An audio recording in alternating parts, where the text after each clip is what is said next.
Welcome back, and we're moving on to our studios in Abuja, where Mr. Rotimi Fashakin, a member of the APC, joins us. Good morning, and thank you for coming on today. Let's talk about this INEC's mock accreditation. There's a preliminary statement, well, it's INEC statement on card reader demonstration, actually, which was released yesterday, signed by the CPS to the chairman. But let's get your impression first about the entire exercise, which conducted in 12 states over the weekend.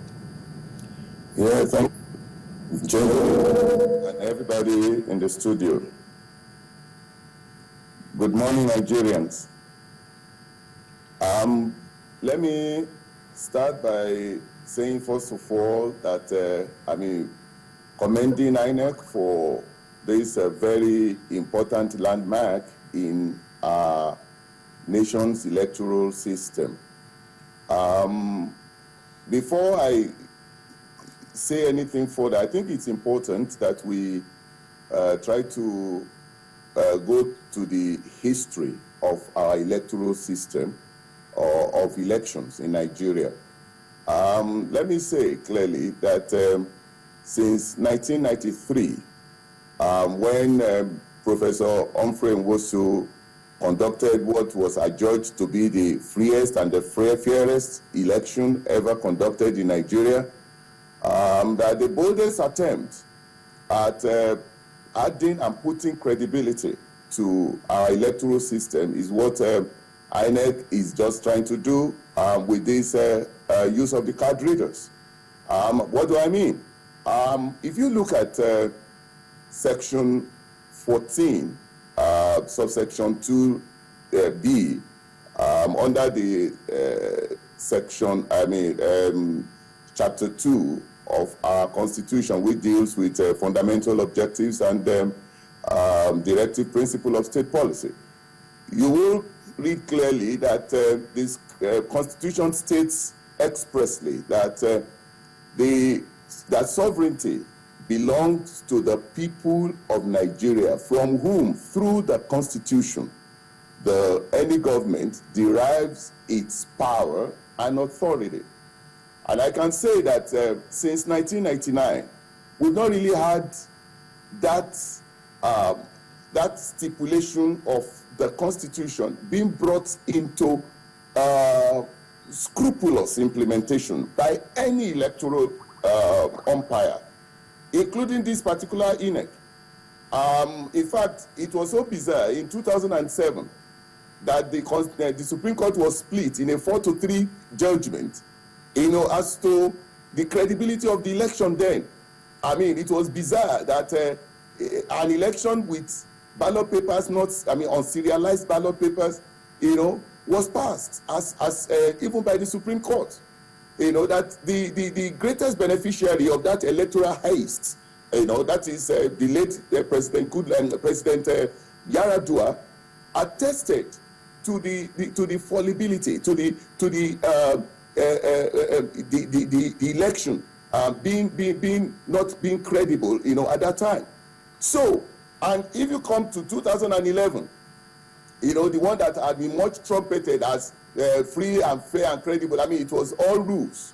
This present INEC, under Professor Jega, could not even come to court to defend that election.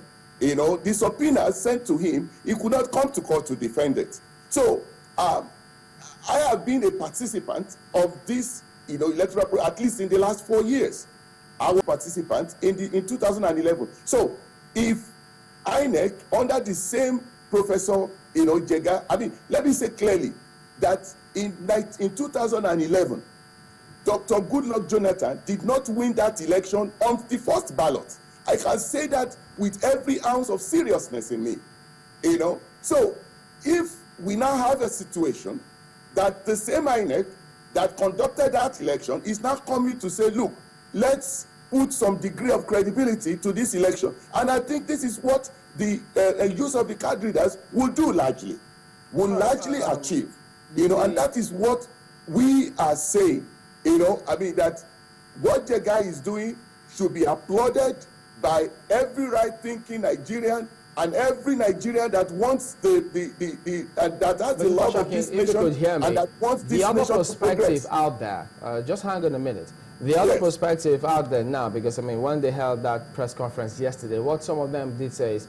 we're not opposing the use of the card readers, but we're saying that as a commission, you cannot, you should not, you do not have the right to disenfranchise anyone. So they think, yes, by all means, you can go on with the card reader and enhance the integrity of the process. But there are those who are making a case for those at the moment who look like they will not be participating in the elections owing to no fault of theirs. Is that tenable to you? Now, let me tell you something clearly. You see, it's very unfortunate that in this country we behave like the ostrich, you know, hiding our heads in the sand and thinking that we are totally, you know, covered. In 2011, the election that brought Dr. Goodluck Jonathan to office, do you know that there were many people that were not, you know, that went to their polling stations, you know, and could not vote? That issue was swept under the carpet. You know, they went to their polling. You find a situation in which, you know, husband, and wife will go to polling station and maybe their children, you know, above 18 years old, you know, the children's name will be found, the man's name that registered, you know, it was all like that. Mr. Fashakin, you know, tell us, why were they not able to vote? Pardon me? Why were they not able to vote?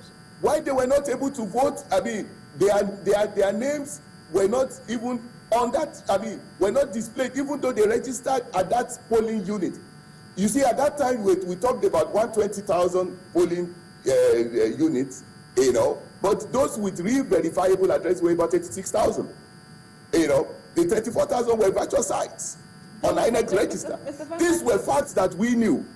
Mr. You know, Fashakin, so just if a moment. right now, excuse me, if right now, the same INEC is now coming to redress the anomalies of the past and to want to put real credibility to the electoral process that will give every Nigerian, you know, the confidence to take part in future elections, I think that move should be commended. However seemingly imperfect it may be at the initial stage. Mr. Fashakin, just a moment. Yes.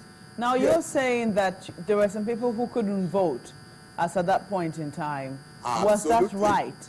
And is this something that we should be upholding in this general elections as well? No, I'm not in any way, you know, saying that. And you must understand, you know, the flow of my, you must understand the flow of my discussion. What I'm saying clearly is that, you know, at this particular time, we have a system. I listened to this commissioner from Delta State in your station yesterday. He was clearly fighting against his conscience.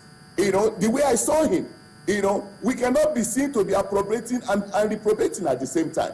You know, we must, you know, elect the sole umpire for elections and the one that is being empowered by our constitution to conduct election, you know, has come up with the way to go with conducting credible election. I think it behoves on us as citizens, you know, as nationals under this nation space to, you know, agree with them and to concur with them and to support them. But you the know, question it's will be, not by really antagonizing them.